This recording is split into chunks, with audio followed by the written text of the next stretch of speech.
Vous êtes dans le 19h45 sur Éco-Éducation TV. Madame, Monsieur, bonsoir et bienvenue. Les titres. Enthousiasme et souhaits divers des élèves après une semaine de cours au Togo depuis la reprise. Les réactions de certains dans cette édition. Réunion de femmes pour la formation de l'âme et d'utiles conseils à l'occasion des 20 ans de carrière de la chantre Chaneben. Nos équipes étaient sur le terrain, notamment à l'Agora Senghor. Détail dans un instant. Et au Madagascar, 11 candidats à la présidence formant en collectif ont été empêchés de mettre en place un rassemblement de lancement de la pré-campagne au Palais des Sports. C'était là les titres, le développement tout de suite. Je le disais à l'instant dans les titres, cela fait déjà une semaine que les élèves ont repris le chemin de l'école au Togo. Que ce soit le préscolaire, le primaire ou encore le secondaire, ils ont été très nombreux à retrouver leurs camarades et enseignants avec satisfaction et on sent déjà beaucoup de motivation dans les yeux de certains, quand pour d'autres c'est une occasion de faire leurs souhaits. Constat avec Nadine Noufodi et Francis Soglo. Reprise des cours sur toute l'étendue du territoire togolais depuis ce lundi 25 septembre 2023. Tout semble se dérouler dans les meilleures conditions. Pour certains élèves, si cette reprise est remplie d'émotions, il faut dire qu'il reste beaucoup d'efforts que le gouvernement peut encore faire pour améliorer les conditions de déroulement des cours. On veut que l'État redouble d'efforts pour que dans l'avenir, il peut, au moins dans notre classe, il y a la nuit, il y a un peu, c'est un peu sombre dans la classe quoi. Donc on a besoin d'un peu de lumière dans la classe pour que on puisse bien voir, nous qui sommes derrière, on puisse bien voir devant au tableau quoi, pour bien copier dans le carré, sans faute quoi. Pour certains, c'est de la satisfaction totale. Moi, j'ai été tellement impressionnée et l'accueil était chaleureuse, très chaleureuse, remplie de beaucoup de conseils et les enseignants étaient clairs et précises à propos de ce qu'ils attendaient de nous. Travail, rigueur, discipline, c'est ce qui est attendu de ces jeunes élèves durant cette année académique. Cela semble déjà être compris par ces derniers. On disait que la réussite, c'est le bout de l'effort. Donc, on doit travailler. C'est au bout de l'effort que ces élèves comptent relever le défi auquel ils feront face. Avec persévérance et détermination au rendez-vous, il est souhaité que le résultat soit meilleur pour cette année académique 2023-2024. Pour une année scolaire réussie, il ne faut pas seulement la détermination de l'élève, les fournitures scolaires ou l'implication des parents et enseignants. Vous l'ignorez peut-être, il faut également de la pédagogie, un facteur prépondérant qui n'est autre que donc nécessaire. Comprendre son réel impact dans l'enseignement, toujours avec Nadine Noufodi et Francis Soglo. La pédagogie, c'est la base de l'enseignement. Elle est présente dans tous les établissements sur toute l'étendue du territoire togolais. Non seulement la pédagogie est l'apanage des enseignants, mais aussi celui des élèves. Il est donc nécessaire de prendre réellement conscience de son importance. Toute action éducative doit se baser sur la pédagogie, parce que c'est la pédagogie qui permet à l'enseignant de savoir ce qu'il veut donner à ses apprenants, et c'est également la pédagogie qui permet à l'apprenant de savoir ce qu'on attend de lui au terme donc d'un cours, d'une leçon ou d'un programme. Et cette pédagogie-là permet donc d'améliorer la qualité de l'enseignement au bénéfice aussi bien de l'enseignant que de l'apprenant. La pédagogie permet à l'enseignant de savoir ce qu'il veut donner à l'apprenant et à l'apprenant de savoir ce qu'on attend de lui. Il faut aussi noter qu'il ne s'agit pas que de veiller à l'application de la pédagogie, mais il est question de choisir la bonne pédagogie qui rentre réellement dans la construction de l'apprenant. Nous sommes dans ce qu'on appelle la pédagogie active. C'est là qui consiste à mettre l'apprenant au centre de l'action éducative, je l'avais dit en définissant la pédagogie. Donc, qu'on soit au primaire, au collège ou au lycée, la pédagogie demeure la pédagogie. Lorsqu'on va au supérieur, on parle de l'andragogie. Là, c'est carrément une autre science dédiée maintenant à la question des savoirs au niveau supérieur. Mais l'enseignant, de la manière dont il s'y prend avec les élèves d'un certain âge, est différent de la manière dont il s'y prend avec les élèves de notre âge. Le primaire, ils sont dans la fourchette de 6 à 11 ans. Le collège, ils sont dans les 12 ans à 15 ans, ainsi de suite. Donc la manière dont un enseignant du primaire s'y prend pour amener ses apprenants à la question des connaissances est bien différente de la manière dont l'enseignant du collège ou du lycée va s'y prendre. Tout compte fait, eux tous sont en train d'utiliser une pédagogie que nous appelons la pédagogie active. Donc là-dessus, la pédagogie ne peut différer d'un acteur à un autre ou d'une cible à une autre. Dans l'action éducative, il urge de ménager plus d'efforts et de veiller à l'adoption de la bonne pédagogie, pouvant construire l'apprenant et donc booster le secteur éducatif togolais. D'un sujet à un autre, nous passons à présent au volet formation avec cet événement, Conférence des femmes. L'événement a été organisé le 26 septembre à l'Agora Senghor à Lomé par la chantre Chaneben.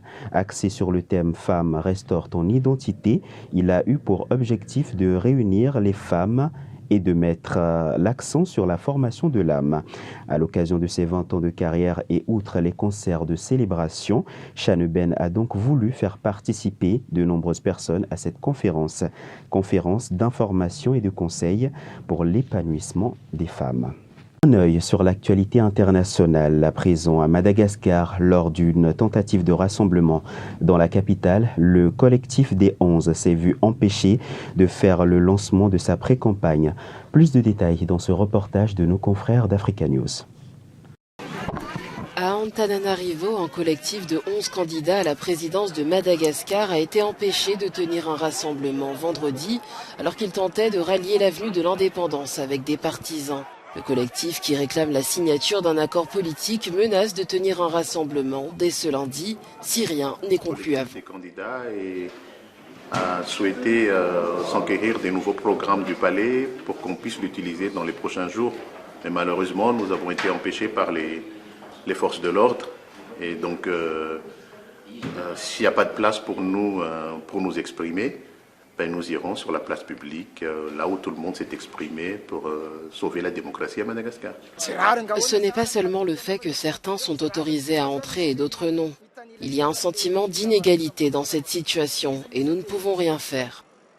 Dans l'accord politique en question, le collectif réclame la création d'une cour électorale pour superviser la haute cour constitutionnelle qu'il juge peu fiable et la restructuration de la commission électorale avant les élections du 9 novembre prochain. Revenons au Togo avec cette formation qui a vu la participation de plusieurs bénéficiaires, des élèves notamment. C'est au lycée bâtisseur à Zanguera ce samedi que des élèves ont été outillés sur des notions d'entrepreneuriat. Daniel Ouaché dans ce reportage. L'entreprise Beki Bio, spécialisée dans la conservation et commercialisation des produits locaux et plus précisément la tomate, a tenu une formation au lycée Les Bâtisseurs de Zanguera le samedi 30 septembre dans la matinée. Une vingtaine d'élèves du dit lycée ont été outillés sur la conservation des tomates. J'ai choisi la tomate personnellement parce que en période d'abondance, les tomates pilulent dans nos marchés. Rebecca Godui, à travers cette formation, a montré à ses élèves tout ce qui concerne les facettes de la conservation des tomates, de la stérilisation, de l'embouteillage, au tri des tomates en passant par le lavage, les faire bouillir avant de les faire embouteiller. Elle explique l'idée et le programme de cette formation. Je me suis rendu compte que nos enfants aussi ont besoin de... Les formés expriment leur satisfaction et ce qu'ils ont retenu au terme de cette séance d'apprentissage. De conserver de différentes manières de conserver la tomate en entière, la réduire en purée ou la faire en liquide peut-être. Ce que j'ai appris aujourd'hui, je vais le montrer à d'autres personnes pour que pendant les vacances, eux aussi puissent travailler, vendre aussi des tomates, les conserver puis les vendre à des prix chers. L'un des avantages de cette formation est aussi la durée que peuvent être conservées les tomates de l'entreprise Beki. Je l'ai fait en 2020. Vous avez vu, j'ai eu la possibilité de mettre la date de fabrication, la date d'expiration. Je l'ai fait en 2020. Regarde, ça tient encore. Si c'est bien fait, si ce n'était pas bien fait, il allait avoir de la moisissure. Ça veut dire que c'est gâté. Ça, on peut garder ça pendant 5 ans si c'est bien fait. D'autres écoles bénéficieront de cette formation dans les prochains jours. Rebecca Godui lance aussi un appel à toutes les mamans à apprendre ces méthodes, des méthodes très efficaces tant sur le plan culinaire qu'entrepreneurial. Toujours dans le chapitre formation, des membres de l'équipe nationale d'évaluation des acquis scolaires, ENEAS, ont été formés par une équipe de la Banque mondiale du 26 au 30 septembre 2023 à Lomé sur l'outil d'observation des classes dénommé Teach Primaire. Cette formation s'inscrit dans le cadre de la mise en œuvre de la sous-composante 1.1, amélioration de la formation des enseignants et du système de suivi du projet d'amélioration de la qualité et de l'équité de l'éducation de base, PACEB, qui vise notamment à soutenir le renforcement du système de suivi des enseignants afin d'améliorer la qualité de leurs prestations. Il faut noter que Teach Primaire est un outil d'observation de classe qui mesure le temps consacré aux activités d'apprentissage ainsi que la qualité des pratiques pédagogiques et le développement des compétences socio-émotionnelles dans les écoles primaires. L'utiliser permettra au gouvernement togolais de surveiller la qualité de l'enseignement à grande échelle et de concevoir des programmes de développement professionnel pour les enseignants du primaire. C'est sur cette information que prend fin ce journal. Merci à vous tous qui l'avez suivi. Je vous donne rendez-vous demain, toujours dans le 19h45 sur Eco Éducation TV. Excellente soirée à tous.